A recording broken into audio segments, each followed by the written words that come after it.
Have you ever wondered what games you should keep or you should lose? Find out here at Purge Reviews. So Delve is a little dungeon crawler, tile-laying aspect type of game, and I got this in the Stronghold Games COVID sale. So they had a sale where you bought, some unknown games, and for a certain price, they would ship it to you back when COVID was going on. And this is one of the games that I got. It's an okay game. I mean, it's a very, very light dungeon crawler. It's really more of a tile-laying game with a dungeon crawl theme to it. And you're going to be placing these delvers out, these tokens that you have face down, and you really won't know what their powers are or how much they're worth until you flip them over. And sometimes you'll play a tour to flip it over so you have some information that's what's going on. It's okay. I find this kind of thing a little off-putting because it's so light that once you put that dungeon thing on it, I think it limits its scope down to who I can play this with, because a lot of people won't play nerd stuff with me, right? Or the people that might be mass marketed towards may not like dungeon stuff. And the dungeon stuff is so thin on it that it didn't have to be there. I think an Indiana Jones or archaeologist theme would have done a lot better for this game. That's just me personally. Now, if you're into heavy dungeon crawls, this might be a light game for you. They can say, hey, I like dungeon crawls. That's really my thing, and I like this theme. This is a light version of it, but I found it kind of tough to find someone to play this with, and I've had a tough time finding people who, really dig this game.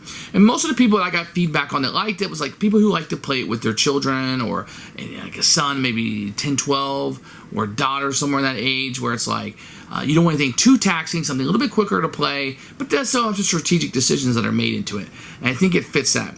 For me, it's a little bit too light. I'm not really into tile-laying games that much. It didn't really feel like a dungeon dweller to me. It didn't really have that dungeon crawl kind of feel. And it was just kind of like in this mist to me, this mist location where I'm kind of like, I don't know what it's trying to be or what it's trying to do.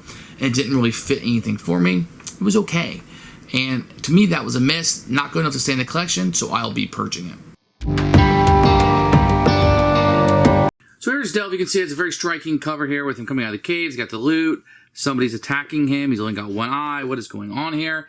Very interesting cover, which tells you a lot about the game. Open up, you get a rulebook, which we'll take a look at in a few minents. Then you're going to get a bunch of expansion here. No inserts. Everything is kind of thrown in here. You will get some custom dice that you'll have with different icons on them, so those are really neat. Going to have these nice tiles. They do have black corners on them, so they can scuff up a little bit. And they're kind of generic. As you can see here, just corridors and rooms with icons on them. So there's not a whole lot of icons in the game. It's a very simple game. So it's kind of the same things. It's just the tiles are different connections there. You will get some cards in here. The cards are okay. They could have been better quality. You can see they're all right. Munchkin style cards, I guess. Maybe a little bit better than that. You can see the artwork on it. And then, these are just words and icons and stories. So these will be the encounter cards that you will come through. You have these little playing pieces that you'll put out for each of the players. You do need to sticker these yourself. But they will have different dice on it you can roll, and you'll kind of see how that works. These are pretty thick and nice. You have a bunch of different colors here.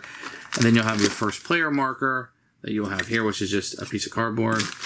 And then you're going to have these little, will have your factions on it, your cheat sheet, but they're nice cardboard. And they do have some nice artwork on it. So the artwork is all on this kind of stuff and on your tiles, not necessarily on the board tiles that you'll be utilizing. It's okay. I mean, could have used a insert here, I think, but the components are okay. It is to note that some of the pieces you're putting out won't necessarily fit where you want them to on the board. I think that might have been a production issue or a design issue or something, but the components don't fit real well sometimes, and you just kind of have to make it work.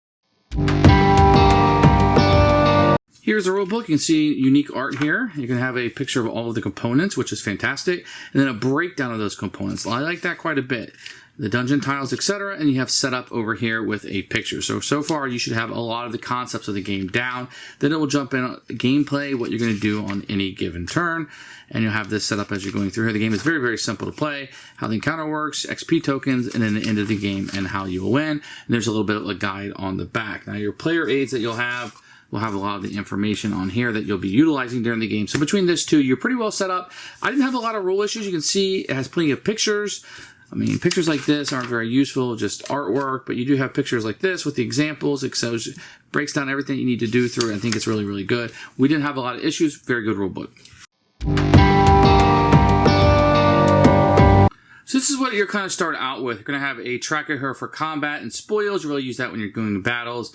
And as you go, this will be the tracker that you keep. And if the sun token gets all the way here, based on the number of players, the game will end, or there aren't any gold cards left. And you kind of have a tile that you will build off of. During the game, you're going to have a number of tiles in your hand that you'll be able to utilize, and you can play these cards. The rules are pretty simple. You just can't block any of the corridors. So you couldn't do something like this.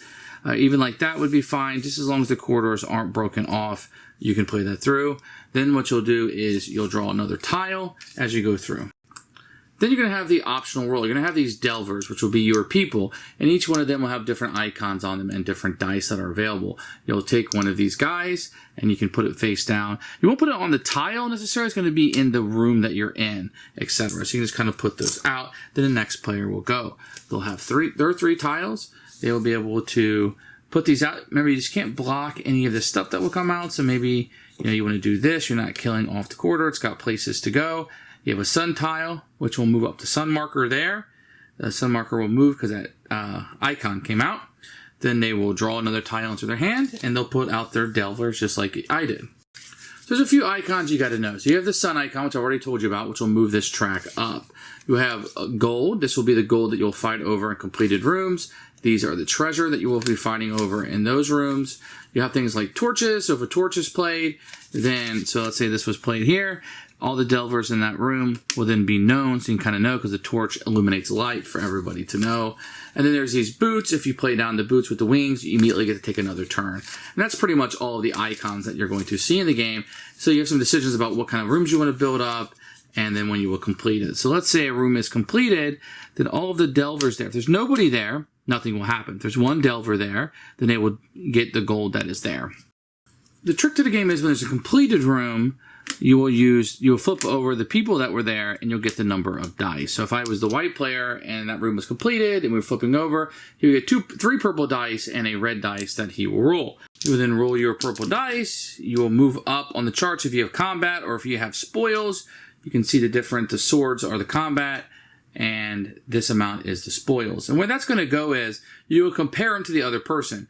Whoever has the highest amount will receive all of the treasure cards and then half of the gold. Whoever came in second place, which in this case would be the black player, he would get half of the remaining gold, etc. Then if you have 4 or less spoils, you're going to get an additional gold card. 5 or more, you will get a treasure card. Here are some examples of gold cards. You can see it has gold coins in it. Maybe get something better like a Seer Sapphire. When collecting, maybe reveal all delvers in a room. Then the game is worth plus 2 points. You have 1 Dragonfall arrow. And this kind of gives you different amounts of gold. Here are some examples of some treasure cards. These are more items that you're going to get. Glorious Dungeon Hoard's worth 4. Dwarven Mount, when collecting, may discard a number of dragon tiles from your hand, or dungeon tiles and draw tiles equal to number. This gives you a little bit of power. So those will be the treasure cards that you'll be activating there. So let's go back to our example of just being one person in the room. One person in the room, you're going to get all the gold, but you're going to get one of these encounter cards. You kind of flip them over. I'm not going to show you a lot, but spoiling 1 or 2 won't be a big deal. So you have a little bit of a story that you would read up here, and you have a choice. Do you live to loot another day, or plunder the dungeon so the person next to you will read it, so you don't know what the outcome is, and you'll go through the outcome. So let's say it's a questionable gnome sits in the far corner of the room, rolling a pair of worn dice for sport. To what end, you wonder, and let your curiosity lead you forward. The gnome beams as you saunter its way. Care for a game of chance, stranger? Do you decline his offer or gamble? Now, you wouldn't know. You just have that decline or do you gamble, blah, blah, blah. And you make a decision. And then if you would decline, you fail and collect 1 less gold card. But if you gambled, you could test this, rolling the dice to see if you get 3 spoils. If you succeed, collect 1 additional treasure card. If you fail, collect nothing. So it's kind of random encounters that will happen, and that will be if you're in by yourself. Now, if the gold deck runs out or the sun track gets up to, based on number of players, the game will end. Whoever has the most gold on their or points on their treasure and gold cards will be the winner of the game. And that's kind of how you play Delve. Just a very light tile laying game with some dice rolling and some additional powers thrown in. Who should buy this game? If you have children that you want to play it with, you enjoy light tile laying games, you really like the theme that's placed on this, even though it's not very thematic. If you think the aspect and the flow of the game looks good. Otherwise, I have a tough time recommending this game to people. I didn't find a whole lot of people who liked it. Everybody was kind of like, it's good, it's fine, it's functional, it works. But there wasn't anybody that just blew away. It's like, this is my game, and I really want it. I think you need that with so many games that are out there. I think you need something that really speaks to you. And I wonder if Delve is going to do that for people. It's good, but not great. So for me, it's going to be a Purge. Definitely one I would say try before you buy, or if it's a budget title, maybe you can find it at a cheap price.